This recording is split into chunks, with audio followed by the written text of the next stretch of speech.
What's up? It's your boy Corey B, and I am super excited. It is day 4, and I don't often say it, but your boy's tired.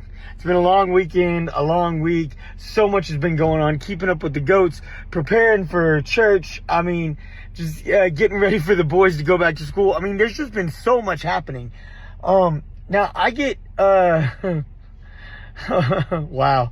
It's like, there's just like, it's just, to even touch base on everything is too much right now. But I'm going to kind of just give you a little glimpse. So we still just got little Rocky. Our other pregnant mamas have not delivered their goats yet. And that's okay. That's okay. Any day now. Any day we'll get having some more kids.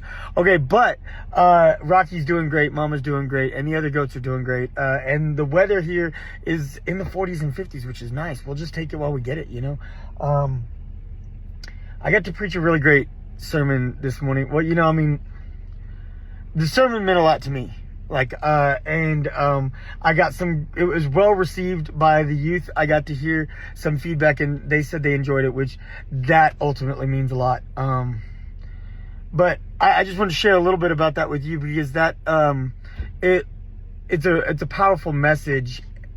At least I think so. It's the idea that we come and become. We come as we are and become who God created us to be. And what I focused on was how both Paul and Isaiah talked about how we're made new through God. Paul talks about it in 2 Corinthians, and Isaiah talks about it in Isaiah, and he's prophesying before Jesus is here. He's, prophesying how Jesus is going to cleanse us of our sins.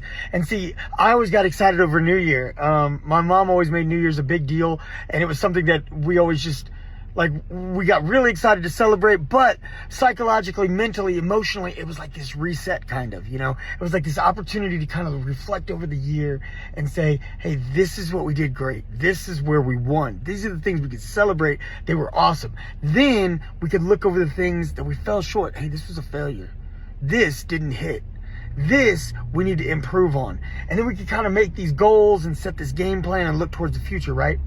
And me, I always went real big. I always had huge goals, really. But for me, I love the competition. I love competing with myself. I love looking at what I did and seeing how I could outdo myself, And so I always had that mentality of I'm going to shoot for the moon, and even if I fall short, I'll land amongst the stars, you know what I mean? That was my mentality. That's how I operate. And so with God, it's not the goals. With God, it's not the goals. It's us